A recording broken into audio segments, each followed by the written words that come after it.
Pada zaman dahulu, terdapat sebuah pemukiman penduduk yang terletak di kaki Bukit Beluan, Kecamatan Hulu Gurung, Kabupaten Kapuas Hulu, Kalimantan Barat. Penduduk hidup dalam keadaan aman dan tentram.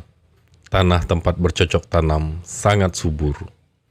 Hasil pertanian senantiasa mencukupi kebutuhan. Hasil panen selalu berhasil dengan baik dan tak pernah gagal. Tanaman buah-buahan selalu berbuah sepanjang musim. Penduduk sebagian besar hidup sebagai petani. Biasanya mereka menyadap karet terlebih dahulu, baru kemudian ke ladang untuk bercocok tanam. Hal ini berlangsung sejak berdirinya kampung itu. Pada suatu hari, ketentraman penduduk yang begitu tenang tiba-tiba terusik. Padi di ladang yang siap panen tiba-tiba gagal. Begitu pula dengan tanaman-tanaman lainnya seperti buah-buahan dan sayuran juga gagal panen.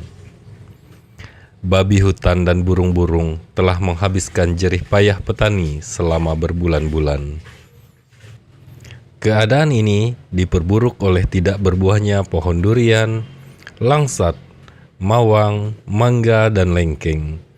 Bahkan ikan-ikan di sungai juga tidak bisa ditangkap.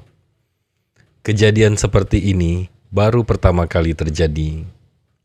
Keadaan ini sangat memprihatinkan penduduk. Mereka sangat sedih dan juga bingung. Mereka bertanya-tanya, apa gerangan penyebabnya? Apa yang terjadi dengan kampung kita? Kenapa semua tanaman gagal panen? Buah-buahan juga tidak ada yang berbuah.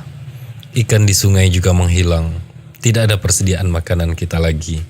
Saya juga bingung. Keadaan ini tidak pernah terjadi sebelumnya. Di tengah situasi demikian, maka tersebar kabar seorang paman telah tega berbuat noda dengan keponakannya sendiri. Aturan adat sangat melarang perbuatan durjana, apalagi norma agama. Semua warga mengutuk kedua-duanya dianggap pembawa sial. Untunglah warga yang marah itu masih dapat disabarkan oleh ketua adat. Penduduk sudah tidak mau lagi melihat kedua rupanya. Oleh karena itu, paman dan keponakannya diusir dari kampung.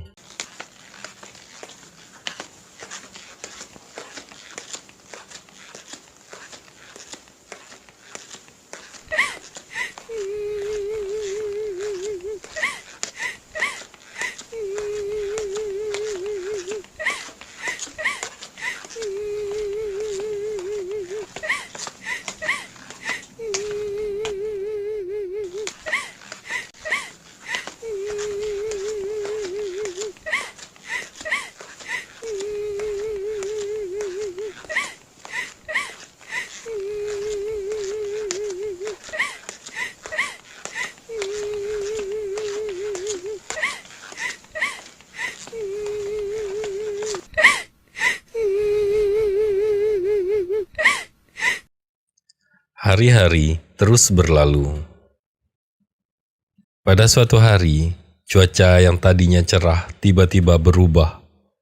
Langit mendadak menjadi hitam. Petir sambung menyambung tiada henti. Penduduk menjadi cemas. Kejadian ini baru pertama kali mereka alami. Menjelang sore, hujan pun reda. Angin mendadak berhenti.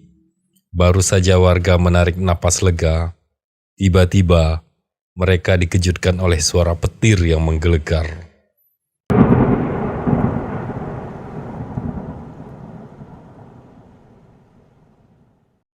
Saat itu terlihat petir yang menyambar 3 kali berturut-turut. Ada di antara warga melihat arah sambaran petir ke arah kaki Bukit Beluan.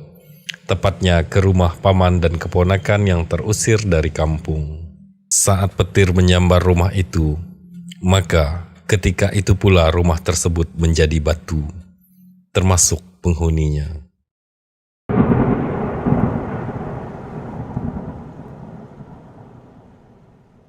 Keesokan harinya, penduduk mulai mendatangi rumah paman dan keponakan yang terusir dari kampung tersebut.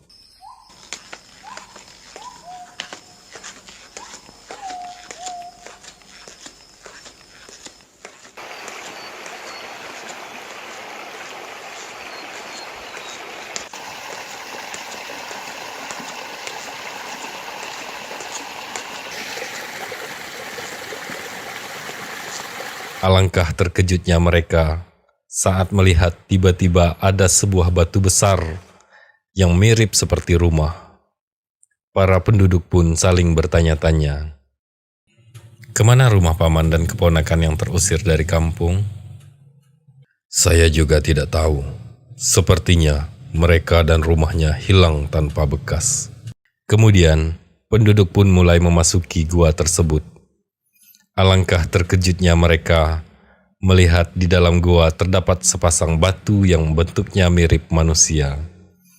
Sepasang batu tersebut letaknya berdekatan dan mirip manusia yang sedang duduk. Selain itu, terdapat pula sejumlah batu lain. Bentuk batu-batu tersebut mirip perabotan rumah tangga. Setelah mengamati isi dalam gua tersebut, mereka pun bergegas untuk kembali ke kampung mereka. Dalam perjalanan pulang, salah satu warga pun berkata, "Sepertinya rumah mereka beserta seluruh isinya telah menjadi batu." Ya, dari luar batu tersebut seperti sebuah rumah. Dan saat kita masuk ke dalam, batu-batu di dalam gua juga mirip seperti dua manusia yang sedang duduk. Dan banyak lagi batu-batu yang mirip seperti perabotan rumah tangga. Semenjak saat itulah, penduduk menyebut gua tersebut Liang Menyadi atau Gua Menyadi, yang dipercayai berasal dari rumah beserta isinya dari paman dan keponakan yang terusir dari kampung. Gua atau Liang Menyadi ini bisa kita lihat hingga sekarang di Kecamatan Hulu Gurung, Kabupaten Kapuas Hulu, Kalimantan Barat.